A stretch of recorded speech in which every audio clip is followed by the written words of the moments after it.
I want to train a 2D human how to swim using reinforcement learning, which is not something I've seen done before. First, I need a realistic physics environment. It has to accurately model how the body moves in water.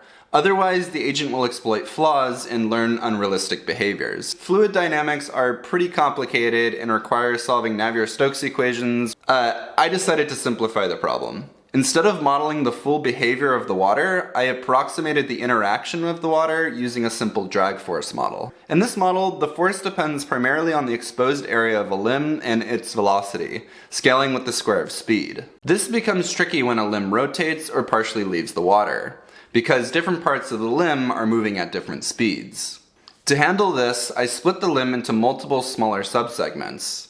For each subsegment, I compute drag using its local velocity and effective area. All of these forces then get combined to push the swimmer. I thought I was pretty clever with this simple drag model, but this resulted in quite a headache, which I'll explain later. With that in place, I built a torso with an arm, a forearm, and a hand, along with some environment indicators so that we have some perspective on the agent's progress. Each joint has angle limits to keep the motion realistic, along with velocity and acceleration limits. The torso can move only in the x and y directions, and it can't rotate. Each joint adds to the total velocity of segments further out. By the time you reach the hand, its velocity depends not only on the hand rotation itself, but also on the rotation of the shoulder and the elbow. This interplay is what makes this problem particularly interesting from an optimization perspective, since it's not immediately obvious how the joints should be rotated to achieve maximum forward velocity. To control the motion, I directly control angular velocity instead of torque.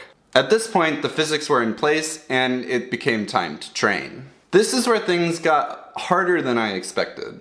In reinforcement learning, the observation is the information the agent receives about the current state of the environment, and the reward is the feedback signal that tells it how good or bad its last action was. At first, I defined the reward as the swimmer's forward velocity. For the observation, I used joint angles, angular velocities, and world frame limb angles, encoded using sine and cosine to avoid discontinuities.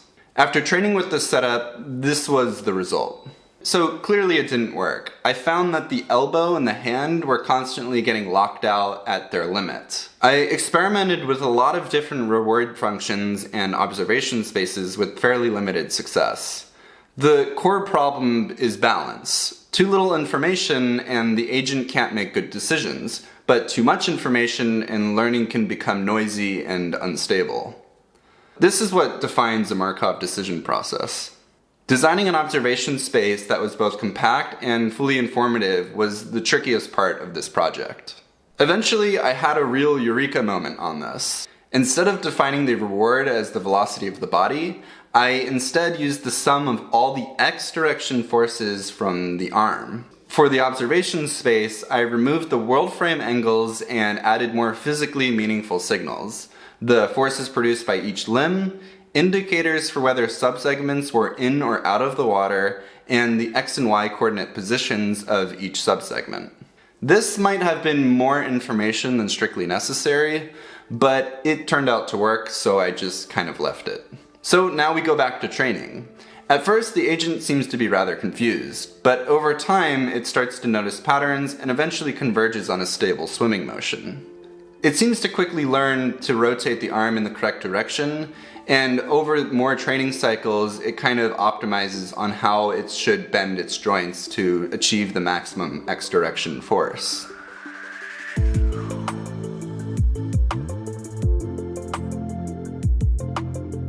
So next, I moved on to the legs. This is where the physics got a little bit more confusing.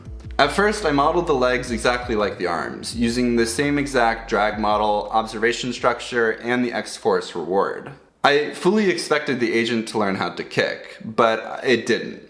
Every model I tested seemed to learn the same thing, which was to just simply not kick at all. And that raised a big question. Why are all the solutions seemingly suboptimal? In our simplified model for fluid dynamics, the drag force acts opposite the direction of motion. But it turns out that swimming propulsion involves vortex formation and shedding, something my model completely ignores. So I simplified it further and added a simple extra thrust term along the segment direction that is proportional to how much the segment is moving sideways through the water. This helps the sweeping motion turn into forward thrust. In the end, I effectively just have a straight leg that kicks up and down without any further joint rotations other than at its thigh. At this point, I combined the arm and the leg physics together and duplicated the code for both of them to produce a full body. I then trained this entire body together with all of the observations using a reward equal to the x-force from all of the limbs. I found this to work a lot better than combining the specific model from the leg training and the arm training. It seemed to work a lot better when I just trained it all together at the same time. Now, to encourage a more freestyle looking motion, I added a small reward that encourages the arms and legs to move out of phase with one another. Training the full body was definitely a bit messy and kind of ridiculous looking at first, but after enough iterations, it seemed to finally converge, which was pretty cool to see.